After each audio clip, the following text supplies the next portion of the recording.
하나님의 말씀 로마서 8장 1절에서 15절 함께 천천히 합독하시겠습니다. 시작. 나는 먼저 여러분 모두의 일로 예수 그리스도를 통하여 나의 하나님께 감사를 드립니다. 그것은 여러분의 믿음에 대한 소문이 온 세상에 퍼지고 있기 때문입니다. 하나님은 내가 그 아들이 복음을 전하는 일로 중심으로 섬기는 분이시기에 내 마음속을 알고 계십니다. 기도할 때마다 언제나 여러분을 생각하며 어떻게 해서든지 하나님의 뜻으로 여러분에게로 갈 수 있는 좋은 길이 열리기를 간구하고 있습니다. 내가 여러분을 간절히 보고 싶어 하는 것은 여러분에게 신령한 은사를 좀 나누어 주어 여러분을 굳세게 하려고 하는 것입니다. 이것은 내가 여러분과 함께 지내면서 여러분과 내가 서로의 믿음으로 서로 격려를 받고자 하는 것입니다. 형제자매 여러분, 이것을 아시기 바랍니다.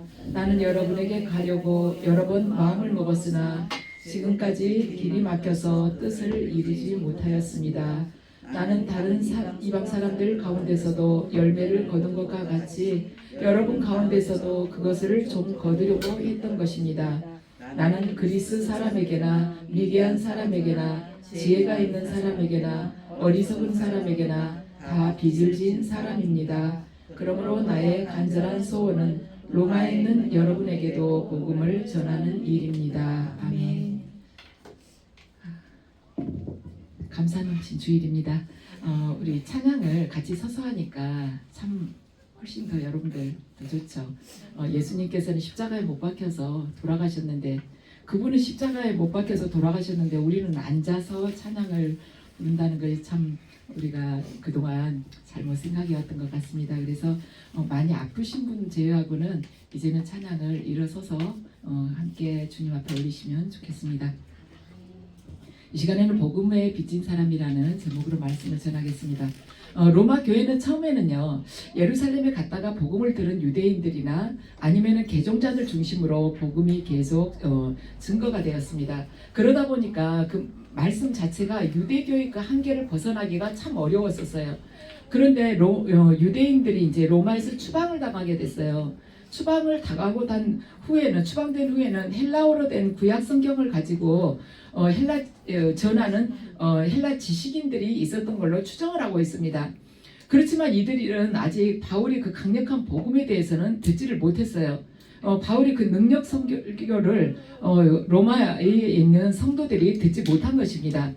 그래서 바울이 이제 로마에 교회가 이제 세워졌다는 이야기를 듣고 바울이 그러죠. 굉장히 기뻐했다고 그러면서 그 로마에 있는 여러분들의 믿음에 대한 소문이 온 세상에 퍼지고 있다고 바울이 8절에서 말씀을 전하고 있습니다.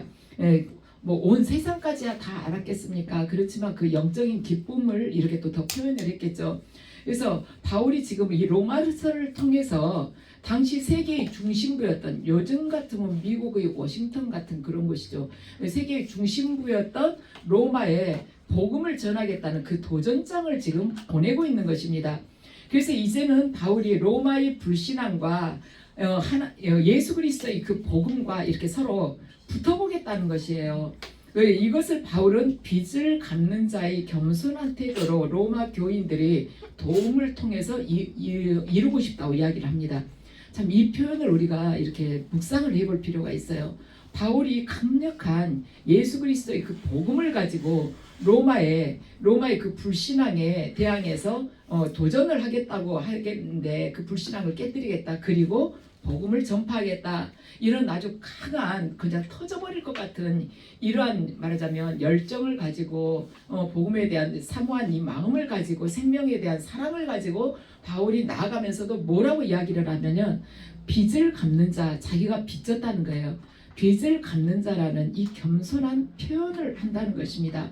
그래서 우리가 어떤 강력한 복음을 전한다 할지라도 태도는 마음은 겸손한 마음으로 해야 된다는 것입니다. 바울은 바리새인 중에 바리새인이었습니다.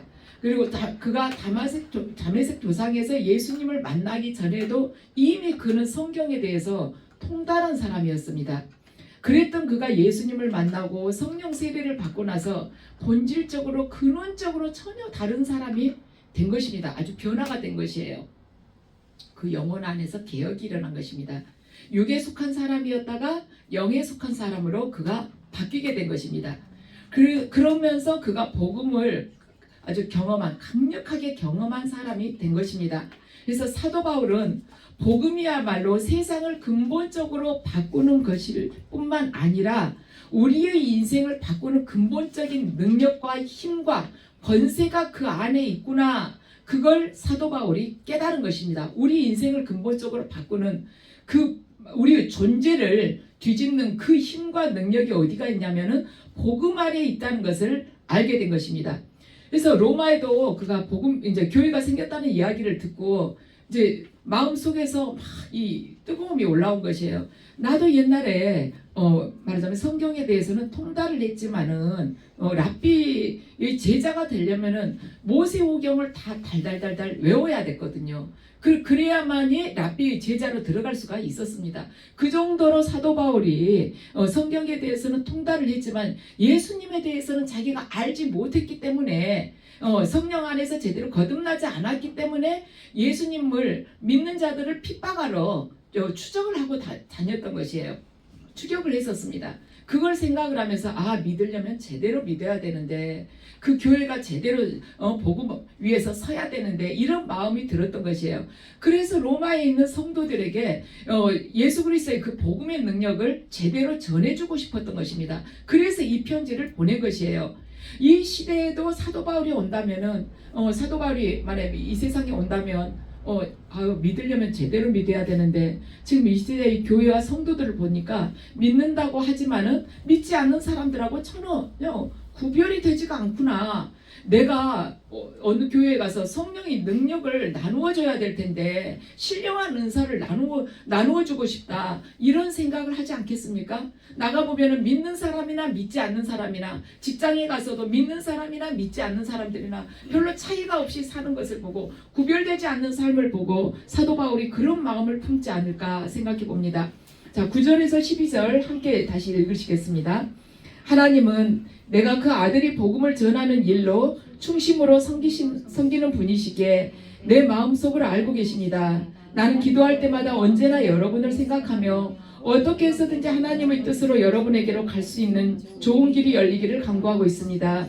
내가 여러분을 간절히 보고 싶어하는 것은 여러분에게 신령한 은사를 좀 나누어 주어 여러분을 굳세게 하려고 하는 것입니다. 이것은 내가 여러분과 함께 지내면서 여러분과 내가 서로의 믿음으로 서로 격려를 받고자 하는 것입니다. 아멘. 바울이 자신에게서 나타난 신령한 은사를 로마의 성도들에게 나누어주기 위해서 로마 교회를 위해서 하나님께 계속해서 기도를 올리고 있었다는 것입니다. 사도 바울은 자신의 그 정체성이나 삶의 의미와 목적을 복음에서 찾은 것입니다. 자신의 정체성, 내가 왜 살아야 되는지, 나의 삶의 의미는 무엇인지를 모두 복음에서 지금 찾고 있는 것입니다. 그래서 사도 바울의 인생 전체를 이끌어 나가는 힘과 원천은 어디가 있었냐면 자신이 나는 복음의 빚진 자다. 여기에 있었다는 것이에요. 우리가 사도행전을 보면 사도 바울이 복음 전하는 것을 이렇게 보게 됩니다. 그 어떤 환난과 핍박 속에서도 죽음 앞에서도 그가 아주 꿋꿋하게 복음을 전하죠.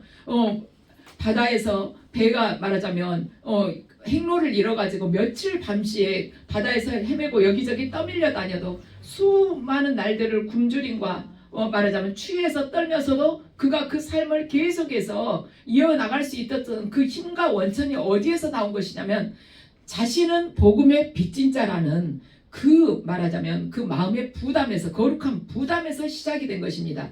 그 인생 전체를 이끌어 나가는 힘과 원천이 거기에서 나온 것이에요. 그래서 우리도 마찬가지예요. 우리의 인생 전체를 이끌어 나가는 힘과 원천을 어디에서 찾아야 되냐면 우리는 구원받은 자인데 바로 우리를 구원해 주신 그 이유는 다른 이들을 구원하라는 바로 하나님의 그 뜻이다. 원대한 뜻이다. 나는 복음의 빚진 자라는 거기에서 찾아야 된다는 것입니다. 우리는 날마다 살아가는 힘을 지금 어디에서 얻고 있습니까?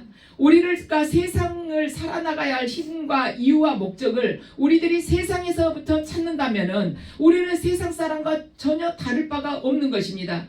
우리가 그런 마음으로 우리가 살아가야 될 힘과 원천을 세상으로부터 찾는다면 우리는 절대로 세상을 바꿀 수가 없는 것입니다. 왜냐하면 세상을 바꿀 힘을 세상으로부터 찾을 수는 없기 때문입니다. 바로 예수 그리스도의 그 복음에서 세상을 바꿀 수 있는 힘과 능력을 얻는 것인데, 우리가 하루에 눈 뜨면서 아침에 눈 뜨면서 세상 속에서 뭘 구해볼까 하고 생각한다면 세상은 절대로 우리를 통해서는 바뀌지 않는다는 것입니다. 우리가 왜 돈을 버는가? 왜 기도를 하는가? 왜 우리가 꼭 그 직장을 가려고만 하는가? 내가 왜 그 직장을 꼭 원하는 것이지? 그 이유가 생명을 살리기 위해서, 또한 내가 복음을 전하기 위해서 이것이 되어야 된다는 것입니다. 이렇게 삶의 목적이 옛날과는 전혀 다르게, 삶의 축이 전혀 다르게 말하자면 바뀌는 것, 삶의 척이 옮겨오는 것, 그것이 복음의 능력이지 않겠습니까? 세상 사람들은 돈 없이는 하루도 못 산다고 합니다. 돈만 있으면 모든 걸 다 할 수 있다고 해요. 그렇지만 그 사람들은 눈으로 보이는 것은 돈으로 얻을 수 있는 것처럼 생각할 수 있을지 모르지만, 눈으로 보이지 않는 영원한 세계, 사랑, 신뢰, 진리를 깨닫는 것은 돈으로 할 수 없다는 것을 그들은 모르기 때문에 돈으로 세상 속에서 모든 것을 구하려고 하지만, 우리는 이미 주님으로부터 초대를 받아서 그걸 알고 있어요. 눈에 보이지 않는 그 영원한 세계를 알고 있는 것입니다. 그래서 우리가 구하는 것이 달라져야 되는 것이에요. 우리가 삶의 목적이 달라져야 되고, 어디서 누구를 왜 만나는지 그 목적이 달라져야 된다는 것입니다. 자, 13절 말씀 함께 읽으시겠습니다. 형제 자매 여러분, 여러분은 이것을 아시기 바랍니다. 나는 여러분에게 가려고 여러 번 마음을 먹었으나 지금까지 길이 막혀서 뜻을 이루지 못하였습니다. 나는 다른 이방 사람들 가운데서도 열매를 거둔 것 같이 여러분 가운데서도 그것을 좀 거두려고 했던 것입니다. 아멘. 사도 바울이 로마를 가려고 했는데 여러 번 길이 막혔다고 그럽니다. 여러 번 길이 막혀서 뜻을 이루지 못했다고 하는데, 왜 로마로 가는 길이 막혔을까? 그 가장 중요한 것은 뭐냐면, 로마에 지금 가기 전에 먼저 복음을 전한 여러 이방 교회들이 있거든요. 이방인 교회들이. 그쪽을 사도 바울이 계속해서 사도 바울이 세운 그 교회들이 제대로 선악가도록 하기 위해서 그 교회를 계속 돌봤습니다. 두 번째는 뭐냐면, 예루살렘에 흉년이 들어가지고 헌금을 가지고 예루살렘에 가서 그들을 돕는 것이 더 급했기 때문에 로마로 가는 것이 좀 미루어졌습니다. 그렇지만 주님께서는 사도 바울이 로마행 계획을 마지막에 할 일로 주님께서는 계획을 세우셨을 것입니다. 하나님께서는 때를 따라서 길을 막기도 하고 여시는 분이신 것입니다. 그래서 우리가 길이 막혀 있으면은 주님의 뜻이 무엇일까 하고 기도하면서 그 때를 기다리는 것입니다. 그래서 기도로, 믿음으로, 또한 은혜로 준비하고 있으면 하나님께서 때가 되면은 우리들에게 길을 열어주실 것입니다. 주님은 사도 바울이 로마에 오기 전에 모든 일을 이미 다 예비를 해 놓으시고, 또 바울이 거기에서 할 모든 것들, 만날 사람들 다 예비해 놓으시고, 바울 개인으로 봐서는 강력한 말씀과 믿음으로 무장해서 로마에서 마지막으로 순교의 피를 뿌리기를 원하셨습니다.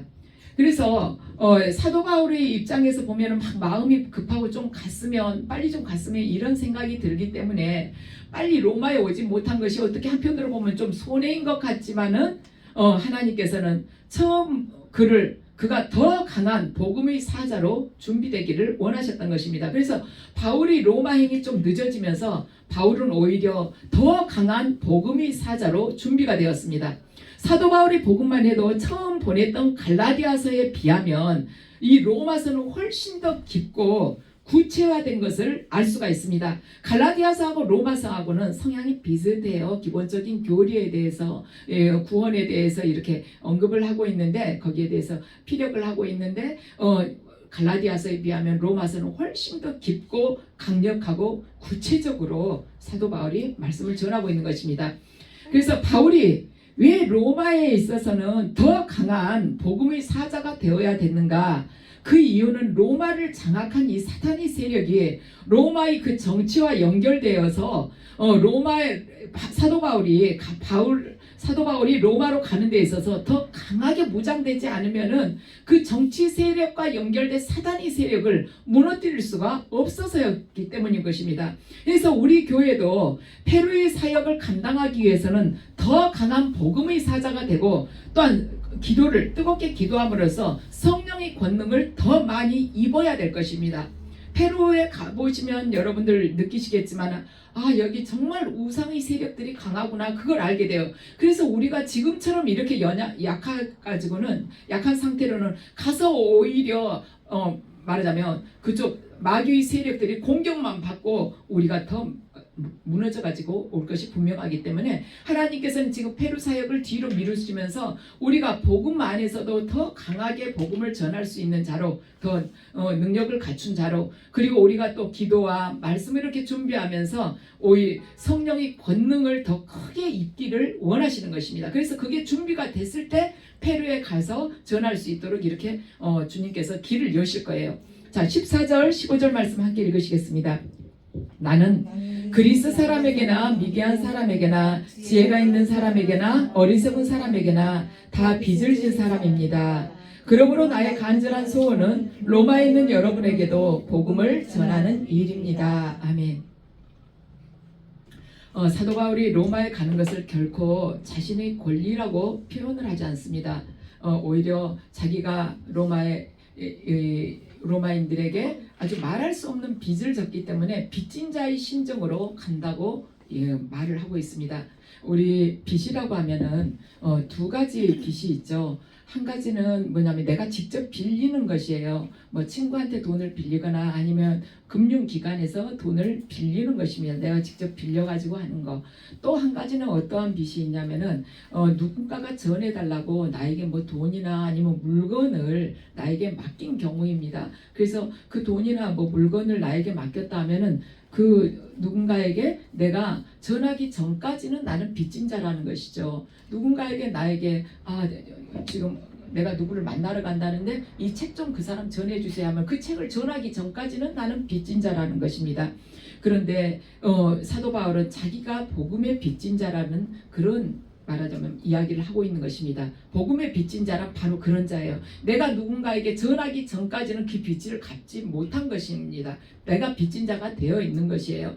사도 바울이 지금 견디지 못하는 것은 바로 뭐냐면 빚진 자의 마음이라는 것입니다. 자기 지금 빚져가지고 있다는 것이에요. 여러분과 저도 이렇게 못 견뎌야 되는 것입니다. 복음을 전하지 않고서는 견디지 못해야 돼요. 왜냐하면 빚을 아직 안 갚았잖아요. 그래서 오늘부터는 복음을 뜨겁게 전하기 시작하겠습니다. 제가 금요 예배 때도 말씀드렸지만 우리가 지금 추석 바로 전주부터 전도를 안 나갔거든요. 그래가지고 그 추석하고 그러면서 또 교회 이전한다고 그러면서 전도를 안 나간 지가 한 달 정도 됐어요. 근데 그러면서 조금 마음도 여러분들 조금 쉽지 않았어요. 그래서 오늘부터는 이 견디지 못하는 마음을 우리가 다시 불을 지펴야 된다는 것이죠. 왜 사도 바울은 견디지 못했을까? 왜 빚진 그 마음을 견디지 못하는 빚진 마음을 가지고 있었을까? 복음의 능력이 얼마나 크고 복음의 능력이 사망에서 생명으로 옮기는 능력이잖아요. 죽은 자가 살아나는 능력이 그만큼 큰 거예요. 또한 이 육의 세계 넘어 저 영원한 무한한 영의 세계를 알게 되는 그러한 능력이지 않습니까? 온 세상을 창조하신 그 창조주 하나님을 아버지라고 부를 수 있는 그런 능력이지 않습니까? 그리고 그 가치는 무엇하고도 비교할 수가 없는 거예요. 1만 달란트 빚진 자인 것입니다. 그래서 자기 안에 그것을 가둬둘 수가 없는 거예요.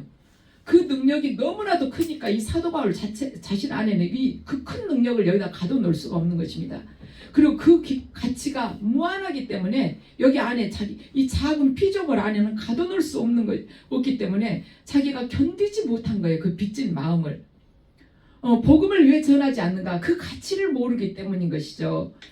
그 가치를 알면은 전하지 않고는 배길 수가 없는 것입니다.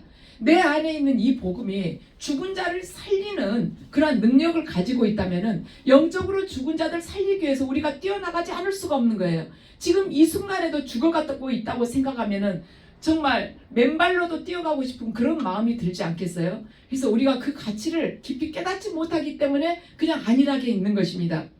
예수님께서는 먼저 믿은 우리에게 다른 영혼에 대한 빚을 지게 하셨어요. 먼저 믿고 구원받은 우리에게는요, 빚이 있어요. 다른 영혼들이 구원받도록 하는 그런 빚이 있는 것입니다. 그래서 그리스도인들은요, 좋아하는 사람들끼리 모여서 자기 마음에 맞는 사람들끼리 사랑할 수 없는 것입니다. 그리스도인들 안에는요, 다른 영혼들을 살려야 되는 부담이 있고, 또한 자기 좋아하는 사람들끼리 사랑하는 거, 하나님 물론 사랑하지 않는 것보다 낫지만 그걸 아주 기뻐하시는 것은 아닌 것이죠. 내 마음에 맞는 사람 100명을 사랑하는 것보다 원수 1명을 사랑하는 것을 하나님께서는 더 기뻐하신다는 것입니다. 자, 우리는요, 뛰어나가야 돼요. 왜냐하면 우리를 필요로 하는 다른 사람들에게 빚을 져가지고 있기 때문에 우리가 나가야 된다는 것입니다. 그러면 우리가 나가려고 할 때 좀 마음에 약간 부담되는 거 있죠. 내가 좀 많이 배웠고 좀 전문적으로 안다면 말을 술술술 잘할 것 같은데, 이런 생각이 조금 있잖아요. 그렇지만 지식적으로 많이 아는 거하고 예수 그리스도를 잘 아는 거하고는 다른 것입니다. 지식적으로 많이 아는 것과 예수 그리스도를 잘 아는 것과는 다른 거예요. 사도행전 5장을 보면 복음을 전하고 있던 사도들을 잡아다가 의회에 세우고요. 신문을 합니다. 가말리엘이 사도들을 잠깐 밖으로 내보내라고 한 후에 이 의회원들을 설득을 하는 내용이 거기가 기록이 되어 있습니다. 잠깐 사도들 밖으로 내보내라 하고 이 의회원들을, 사내들인 의회원들을요, 설득을 해요. 그때 이 가말리엘은요, 이스라엘에서 최고의 랍비라고 부르는 힐렐의 제자였습니다. 그리고 가말리엘은요, 바리새인이면서 율법교사이면서 유대인들 모두에게 존경을 받고 있었어요. 모두에게 존경받기 참 어렵습니다. 누군가의 이름이 이렇게 알려지게 되면 그 사람을 존경하는 사람도 있지만 반드시 알려지게 되면 그 사람을 싫어하는 사람도 있거든요. 근데 모두에게 존경을 받았다는 것입니다. 그래서 그는 율법에도 탁월한 사람이었는데 전해지는 이야기에 의하면 가말리엘이 죽었을 때, 가말리엘이 얼마나 율법에 탁월했든지 이스라엘의 율법도 죽었다는 말을 할 정도로, 그 정도로 대단한 사람이었습니다. 가말리엘이 죽으니까 이스라엘의 율법도 죽었다고, 그렇게까지 사람들이 말을 할 정도로, 그 정도로 대단한 사람이었어요. 율법에 대해서는 아주 정통한 사람이었습니다. 그런데 예수님께서 오셨을 때 어쨌느냐? 누가 예수님을 알아봤느냐? 세례자 요한만이 예수님을 알아봤습니다. 우리가 세상에서 일어난 일을 영적인 안목으로 보고 거듭나는 것은 세상의 어떤 사람보다도 커지는 일이라는 것입니다. 그래서 여러분들이 나는 스펙이 내놓을 것이 없는데 이런 생각하지 마시라는 것입니다. 세상 속에서 일어나는 일을 영적인 안목으로 보고 거듭난 것은 세상의 어떤 사람보다 커지는 일이라는 것입니다. 그래서 그런데도 우리는 세상의 그 스펙에 너무나도 흔들리고 있죠. 세상의 스펙을 쌓는다고 해서 예수님에 대한 알미 절대로 커지는 것은 아닙니다. 우리는 가말리엘을 보고도 알 수가 있어요.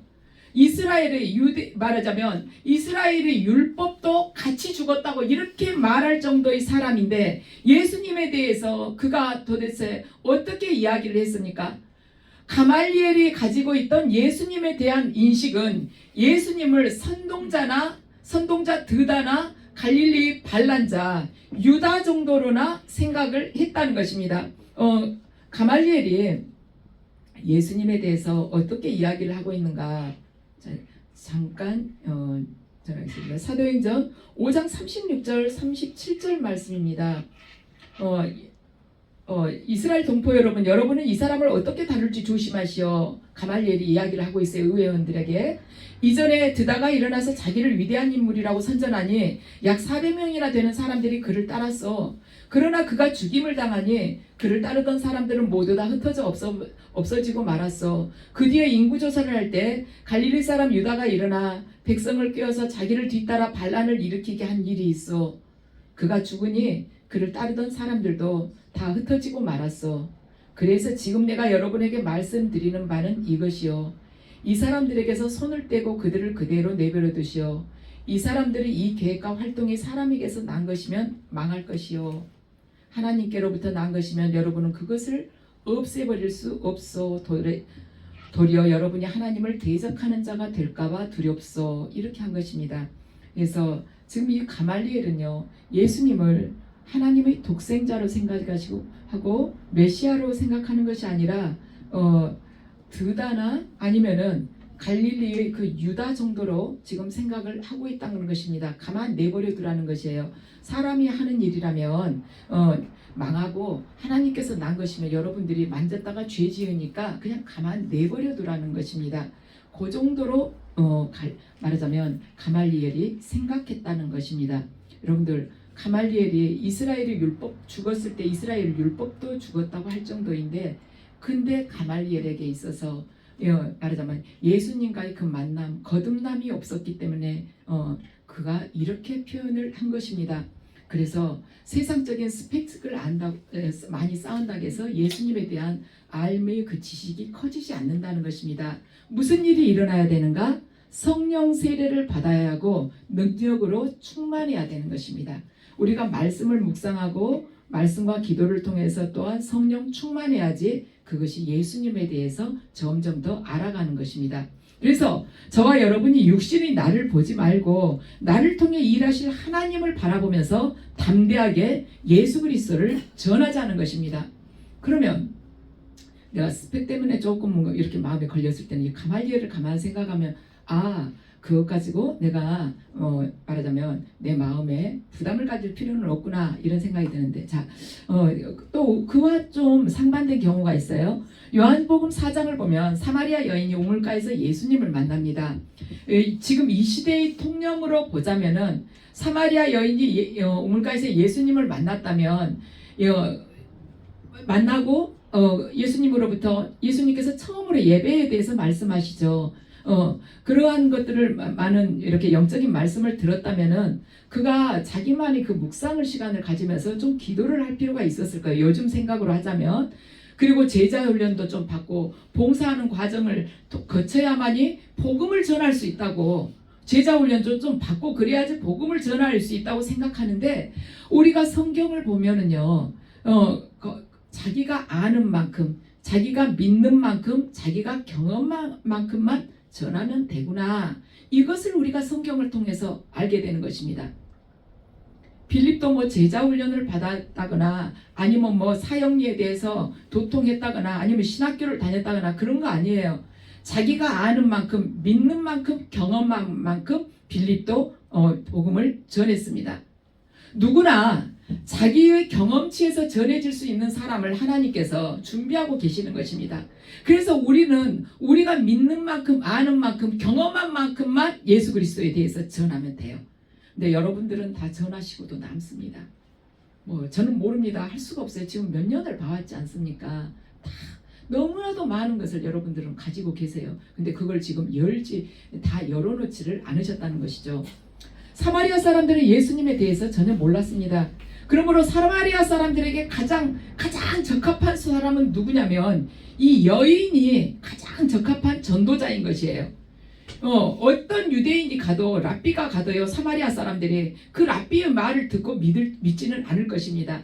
그렇지만 자기가 가장 잘 아는 이 천박한 여인이 가서 나의 과거에 대해서 다 아는 사람이 있다고, 이 사람이 메시아이지 않겠어요? 여러분들 와서 보라고. 그러니까 사마리아 사람들이 이 여인의 얼굴에서 근심과 그 좌절, 우울함이 싹 없어진 것을 발견하고는 진짜 저 사람이 저렇게까지 바뀌었네. 저렇게까지 얼굴이 바뀌었네. 어떻게 저렇게 바뀌지? 저 사람이 혼자 낮에 모르게 물들어 다녔던 사람이 저렇게 변할 수 있나? 어디 한번 가서 보자 하고는 간 것입니다. 그게 전도예요.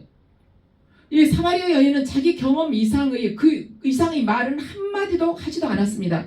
여러분들 요한복음 여러분 그 안에 저기 올라와 있죠. 한번 같이 읽으실까요? 요한복음 4장 39절에서 41절 말씀입니다.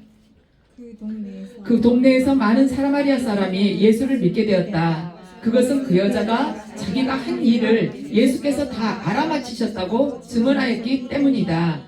사마리아 사람들이 예수께 와서 자기들과 함께 머무시기를 청하므로 예수께서 이틀 동안 거기에 더 머무르셨다. 그래서 더 많은 사람들이 예수의 말씀을 듣고서 믿게 되었다. 아멘. 그 여자가 자기가 한 일을 예수께서 다 알아맞히셨다고 증언했기 때문에 사마리아 사람들이 예수를 믿게 됐다는 것입니다. 근데 그 사람 말만 믿고 끝난 것이 아니라 예수께 찾아왔다는 것이에요. 그리고 이틀 동안 자기들하고 머물러 달라고. 그러니까 예수님께서 이틀을 거기서 더 머무셨는데, 그래서 더 많은 사람들이 예수의 말씀을 듣고 또 믿게 됐다는 것입니다. 그래요.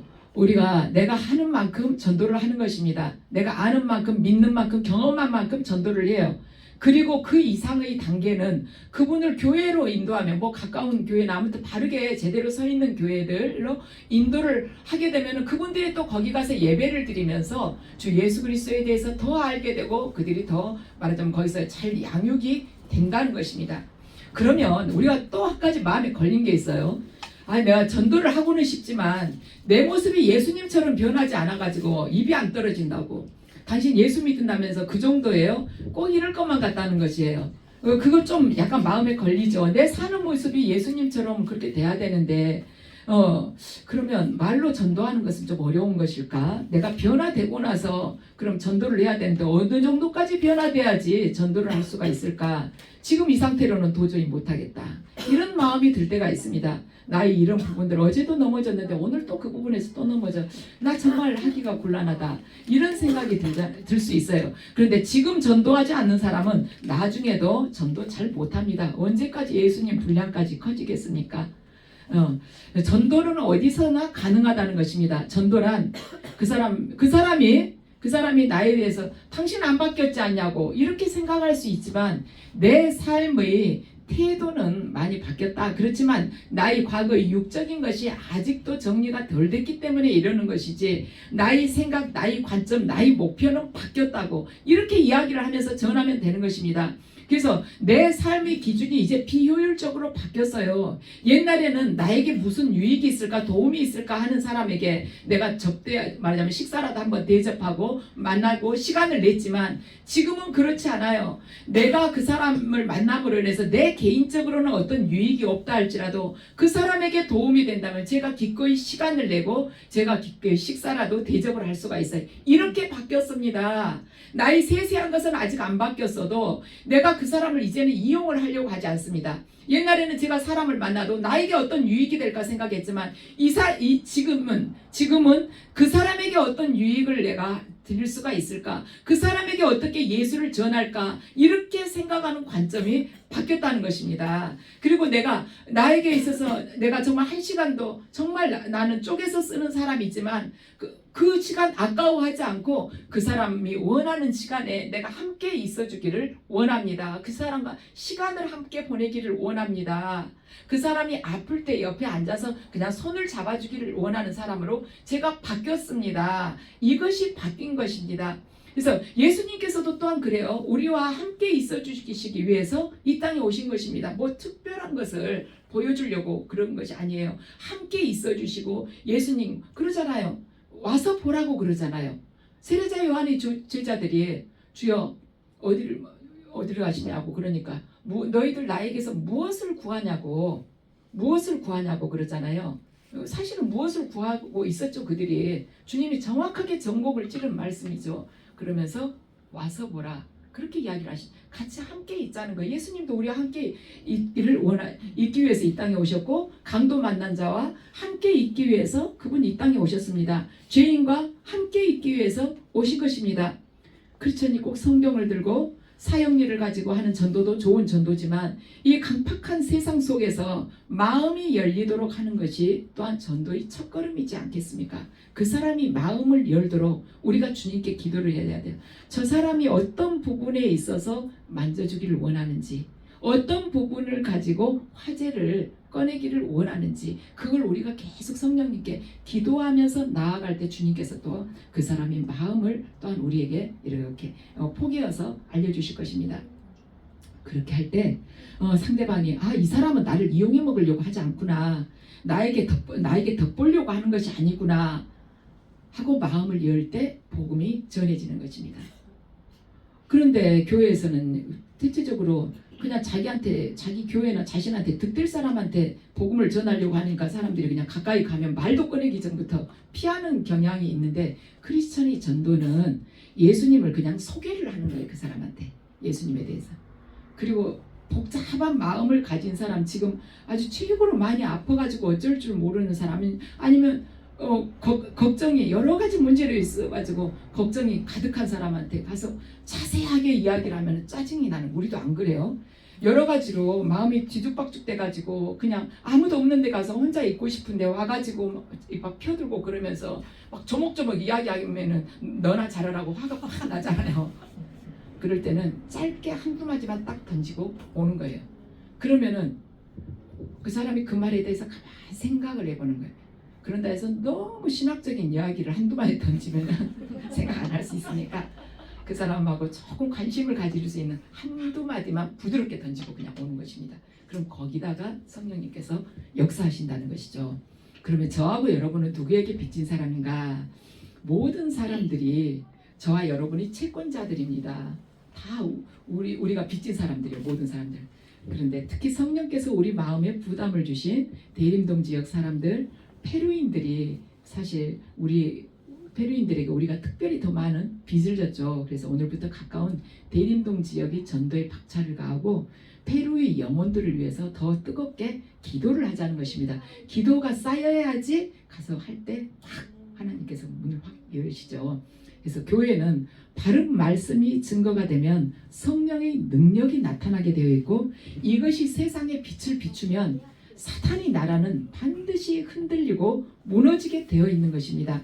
우리 가운데 위대한 복음이 증거가 되어서 죽은 영혼들이 살아나고 사탄의 세력들이 하늘에서 떨어지는 그 능력이 나타나기를 바랍니다. 그래서 오늘도 사도 바울처럼 복음의 빚진 자의 그러한 심령을 품고 나아가는 저와 여러분들에게 성령님께서 함께 동행하셔가지고 이 귀한 말씀의 능력, 또한 생명의 능력이 저와 여러분들을 통해서 나타나시기를 주 예수 그리스도의 이름으로 축원합니다. 아멘.